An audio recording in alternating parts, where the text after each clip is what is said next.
ओम गजाननं भूतगणाधिसेवितं कपितजम्बूफलचारुभक्षणम् उमासुतं शोकविनाशकारकं नमामि विघ्नेश्वरपादपङ्कजम्। आप सभी भक्तों को कार्तिक मास की रमा एकादशी की हार्दिक शुभकामनाएं। युधिष्ठिर ने भगवान श्री कृष्ण से पूछा कि हे जनार्दन, मुझ पर आपका बहुत स्नेह है, अतः आप कृपा करके कार्तिक मास के कृष्ण पक्ष की एकादशी के महात्म्य में बताइए। भगवान श्री कृष्ण कहते, हे राजन, कार्तिक के कृष्ण पक्ष में जो परम कल्याणमयी एकादशी होती है उसका नाम रमा है। रमा परम उत्तम है तथा बड़े बड़े पापों को हरने वाली है। पूर्व काल में मुचुकुंद नाम से विख्यात एक राजा हो चुके हैं जो भगवान श्री विष्णु के भक्त और सत्य प्रतिज्ञ थे। निष्कंटक राज्य का शासन करते हुए उस राजा के यहाँ नदियों में श्रेष्ठ चंद्रभागा कन्या के रूप में उत्पन्न हुई। राजा ने चंद्रसेन कुमार शोभन के साथ उसका विवाह कर दिया। एक समय की बात है, शोभन अपने ससुर के घर आए। उनके यहाँ दशमी का दिन आने पर समूचे नगर में ढिंढोरा पिटवाया गया कि एकादशी के दिन कोई भी भोजन ना करे। यह डंके की घोषणा सुनकर के शोभन ने अपनी प्यारी पत्नी चंद्रभागा से कहा, प्रिय, अब मुझे क्या करना चाहिए? चंद्रभागा बोली, प्रभो, मेरे पिता के घर पर तो एकादशी को हाथी, घोड़े, हाथियों के बच्चे या अन्य पशु भी अन्न, घास और जल तक ग्रहण नहीं करते, फिर मनुष्य एकादशी के दिन भोजन कैसे कर सकते हैं? हे प्राणनाथ, यदि आप भोजन करेंगे तो आपकी बड़ी निंदा होगी। इस प्रकार मन में विचार करके अपने चित्त को दृढ़ कीजिए। शोभन ने कहा, प्रिय, तुम्हारा कहना सत्य है, मैं भी आज उपवास करूँगा। दैव का जैसा विधान है वैसा ही होगा। भगवान श्री कृष्ण कहते हैं, इस प्रकार दृढ़ निश्चय करके शोभन ने व्रत के नियम का पालन किया। अक्षुधा से उसके शरीर में पीड़ा होने लगी, अतः वे अब बहुत दुखी हुए। भूख की चिंता में पड़े पड़े सूर्यास्त हो गया।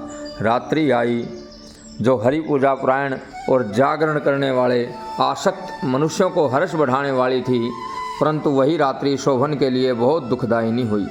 सूर्योदय होते होते उनके प्राण का अंत हो गया। राजा मुचुकुंद ने राज उचित काष्ठों से शोभन का दाह संस्कार कराया। चंद्रभागा पति का पारलौकिक कर्म करके पिता के ही घर पर रहने लगी। नरश्रेष्ठ रमा नामक एकादशी के व्रत के प्रभाव से शोभन मंदराचल के शिखर पर बसे हुए परम रमणीय देवपुर को प्राप्त हुआ। वहाँ शोभन द्वितीय कुबेर की भांति शोभा पाने लगा। राजा मुचुकुंद के नगर में सोमश्रमा नाम से विख्यात एक ब्राह्मण रहते थे। वे तीर्थ यात्रा के प्रसंग से घूमते हुए कभी मंदराचल पर्वत पर गए। वहाँ उन्होंने शोभन दिखाई दिया। राजा के दामाद को पहचान करके वे उनके समीप गए। शोभन भी उस समय द्विज श्रेष्ठ सोमश्रमा को आया जान करके शीघ्र ही आसन से उठ खड़े हुए और उन्हें प्रणाम किया। फिर क्रमशः अपने ससुर राजा मुचुकुंद का, प्रिय पत्नी चंद्रभागा का तथा समस्त नगर का कुशल क्षेम पूछा। सोमश्रमा ने कहा, राजन, वहाँ सब कुशल पूर्वक हैं। यहाँ तो अद्भुत आश्चर्य की बात है, ऐसा सुंदर और विचित्र नगर तो कहीं भी दिखाई नहीं देता। बताओ तो सही, तुम्हें इस नगर की प्राप्ति कैसे हुई? शोभन बोले, द्विजेंद्र, कार्तिक के कृष्ण पक्ष में जो रमा एकादशी होती है उसी के व्रत के प्रभाव से मुझे ऐसी नगरी प्राप्त हुई है। ब्राह्मण, मैंने श्रद्धाहीन होकर के इस उत्तम व्रत का अनुष्ठान किया था, इसलिए मैं ऐसा मानता हूँ कि यह नगर सदा स्थिर रहने वाला नहीं है। आप मुचुकुंद की सुंदरी कन्या चंद्रभागा से सारा वृत्तांत कह दीजिएगा। शोभन की बात सुनकर के सोमश्रमा ब्राह्मण मुचुकुंदपुर में गए। वहाँ चंद्रभागा के सामने सारा वृत्तांत सुनाया। सोमश्रमा बोले, सुबह मैंने तुम्हारे पति को प्रत्यक्ष देखा है तथा इंद्रपुरी के समान उनके दुर्धर्ष नगर का भी अवलोकन किया है। वे उसे अस्थिर बताते हैं, तुम उनको स्थिर कर दो। चंद्रभागा ने कहा, ब्रह्मर्षि, मेरे मन में पति के दर्शन की लालसा लगी हुई है, आप मुझे वहाँ ले चलिए। मैं अपने व्रत के पुण्य से उस नगर को स्थिर बना दूंगी। भगवान श्री कृष्ण कहते हैं, राजन, चंद्रभागा की बात सुनकर के सोमश्रमा उसे साथ ले मंदराचल पर्वत के निकट वामदेव मुनि के आश्रम पर ले गए। वहाँ ऋषि ने मंत्र की शक्ति और एकादशी सेवन के प्रभाव से चंद्रभागा का शरीर दिव्य हो गया और उसने दिव्य गति प्राप्त की। इसके बाद वह पति के समीप गई। उस समय उसके नेत्र हर्षोल्लास से खिल रहे थे। अपनी प्रिय पत्नी को आया देख करके शोभन को बड़ी प्रसन्नता हुई। उन्होंने उसे बुलाकर अपने वाम भाग में सिंहासन पर बिठाया।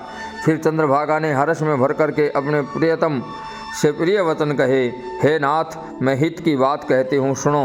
पिता के घर में रहते समय जब मेरी अवस्था 8 वर्ष से अधिक हो गई, तभी से लेकर के आज तक मैंने जो एकादशी के व्रत किए हैं, उनसे मेरे भीतर जो पुण्य संचित हुआ है, उसके प्रभाव से यह नगर कल्प के अंत तक स्थिर रहेगा और सब प्रकार के मनोवांछित वैभव से समृद्धिशाली होगा।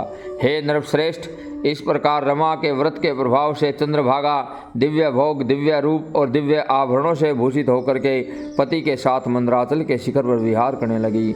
हे राजन, ये रमा एकादशी नामक व्रत का महात्म है, जो कामधेनु के समान सब मनोरथों को पूर्ण करने वाली है। जय जय श्री राधे, जय जय श्री राधे।